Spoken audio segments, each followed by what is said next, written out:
आप सभी को जय मसीह की। और मैं आशा करता हूँ आप सब लोग खुश होंगे। और आज हम पढ़ेंगे दूसरा कुरिन्थियों उसके 1 अध्याय उसकी 6 से पढ़ेंगे। और आज का हमारा टॉपिक है क्लेश क्यों होता है।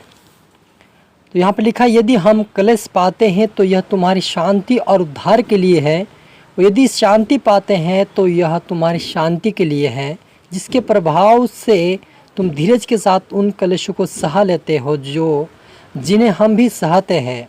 हमारी आशा तुम्हारे विषय में दृढ़ है, क्योंकि हम जानते हैं कि तुम जैसे हमारे दुखों में वैसे ही शांति में भी सहभागी होंगे। हालेलुया। हम प्रार्थना करें। धन्यवाद मेरे ईश्वर राजा, मेरे प्रभु जी, मेरे पिता, आज के वचन, आज के कलाम से पिता आप हर एक से बातें करें। प्रभु जी आप मेरे मुख से होकर पिता हर एक से बातें करें। आज का वचन हर एक के जीवन में सौगुना फैलाए पिता, हर एक के जीवन में से दुख तकलीफ क्लेश दूर होने पाए। आज से पवित्रता प्रार्थना वचन बढ़कर आपके राज्य की वारिस बने सोने दे ईश्वर राजा। सभी उतर आत्मा सौंपते मेरे पिता, इस वचन के द्वारा हम हर एक से बातें करिए। प्रार्थना दुआ यीशु के नाम से मांगते हैं, आमीन। तो मेरे अजीजों, हमने यहाँ पर पढ़ा दूसरा कुरिन्थियों 1 अध्याय उसकी 6 से पढ़ा, यदि हम क्लेश पाते हैं तो यह तुम्हारी शांति और उद्धार के लिए है, और यदि शांति पाते तो यह तुम्हारी शांति के लिए है, जिसके प्रभाव से तुम धीरज के साथ उन क्लेशों को सह लेते हो जिन्हें हम भी सहते हैं। हमारी आशा तुम्हारे विषय में दृढ़ है, क्योंकि हम जानते हैं कि तुम जैसे हमारे दुख में सहभागी है, वैसे ही शांति में भी सहभागी होंगे। हालेलुया। विराजी तो यहाँ पर पौलुस जो है प्रभु यीशु मसीह के वचन से कहता है कि यदि तुम क्लेश पाते हो तो तुम्हारी शांति और उद्धार के लिए है। हालेलुया। और यदि हम शांति पाते तो ये हमारे शांति के लिए है, और ये प्रभाव जो हमारे जीवन में क्लेश जो हम सहते हैं वो हमारे लिए आशाएं और हमें खुशी होती है कि हमें परमेश्वर से मेल मिलाप करवाती है। सच में रजीजों, जब हमारे जीवन में कोई क्लेश या कोई दुख कोई संकट आता है तब हम परमेश्वर को पुकारते हैं और उस परमेश्वर खुदावन के और करीब जाते हैं और उस परमेश्वर से और प्रार्थना करते हैं। लेकिन जब हम दुख और क्लेश में नहीं होते तब हम परमेश्वर को भूलते जाते हैं। इसलिए परमेश्वर पिता हमारे जीवन में क्लेश को आने देता है, शैतान को हमारे बीच में आने देता है, ताकि हम क्लेश पाएँ और परमेश्वर को और पुकारें और आत्मिक उन्नति करें।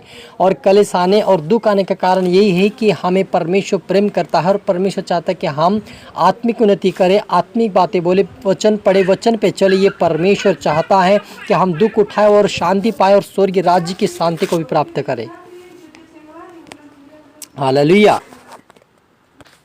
और दूसरा कुरिन्थियों का 1 अध्याय उसकी 3 से भी लिखा है कि हमारे प्रभु यीशु मसीह परमेश्वर और पिता का धन्यवाद हो, जो दया का पिता और सब प्रकार की शांति का परमेश्वर है।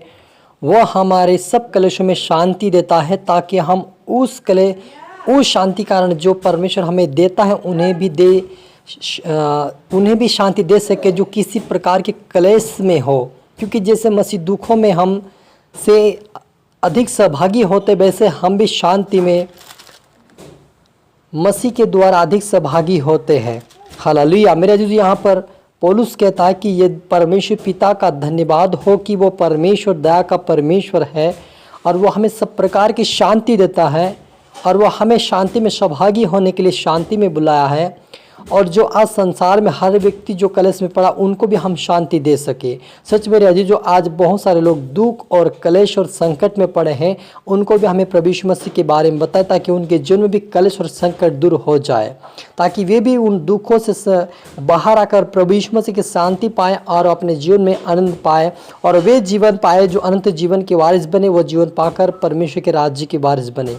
क्योंकि पौलुस भी यही चाहता, प्रभु यीशु मसीह के वचन से कहना चाहता है कि हमें दूसरों को बताए, दूसरे के क्लेशों में भी सहभागी हो, यानी उनके लिए प्रार्थना करे, दुआ करे, उनको शांति दे, ताकि वे प्रभु यीशु मसीह की शांति को प्राप्त करे। क्योंकि हमारे जीवन में हमने शांति को प्राप्त किया, यीशु मसीह को ग्रहण किया, वैसे ही पौलुस चाहता है प्रभु यीशु मसीह के वचन से कि हम भी दूसरे के सहभागी होकर उनके क्लेश में शांति दें और उनके लिए प्रार्थना करें, ताकि वो भी आशीष पाए और परमेश्वर के राज्य में प्रवेश करें।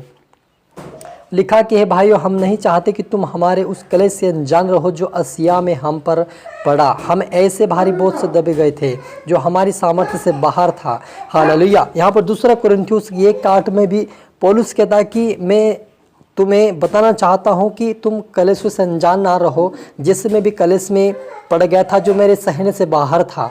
सच में अजीजों, जब हमारे जीवन में बहुत बड़ा कलेश जब आता है तो हम सह नहीं पाते, लेकिन परमेश्वर हमें शांति देता है और हम उसको सह लेते हैं। और जब हम उसको सहते हैं और प्रार्थना करते रहते, वचन पढ़ते रहते, उसके वचन पर चलते रहते, परमेश्वर हमें और शांति देता है और हमें उस कलेशों से आज़ाद करके अपने राज्य के वारिस बनाता है। हालेलुया। हम मिलकर प्रार्थना करें। धन्यवाद मेरे परमेश्वर पिता प्रभु जी, आज के वचन, आज के कलाम से पिता हम हर एक से बातें किया। धन्यवाद प्रभु जी, जितना आपके बेटा बेटे आज का वचन देखे या सुने वो आशीष पाए, बरकत पाए, आपके मार्ग पर चलकर तेरे राज्य की वारिस बने। पिता आज मैं हर एक आपके बेटा बेटी के लिए दुआ करता हूं, मैं यीशु के नाम से प्रकार की कलेश और बीमारी से, महामारी से बाहर आए, तेरे मार्ग तेरे वचन पर चलकर तेरे राज्य की वारिस बने। मेरे परमेश्वर पिता आपके हाथ में थे मेरा परमेश्वर पिता, प्रार्थना सुना आशीष के। धन्यवाद खुदावन, ये प्रार्थना तो यीशु के नाम से मांगते हैं, आमीन। तो मेरे अजीजों, में आशा करता है इस वचन से प्रभु आपसे बातें किया होगा। आप दोबारा सुने, लाइक करें, शेयर करें, सब्सक्राइब करें, ताकि प्रभु आपको दुगनी आशीष दे। और आप सभी को फिर से मेरी तरफ से गॉड ब्लेस यू ऑल।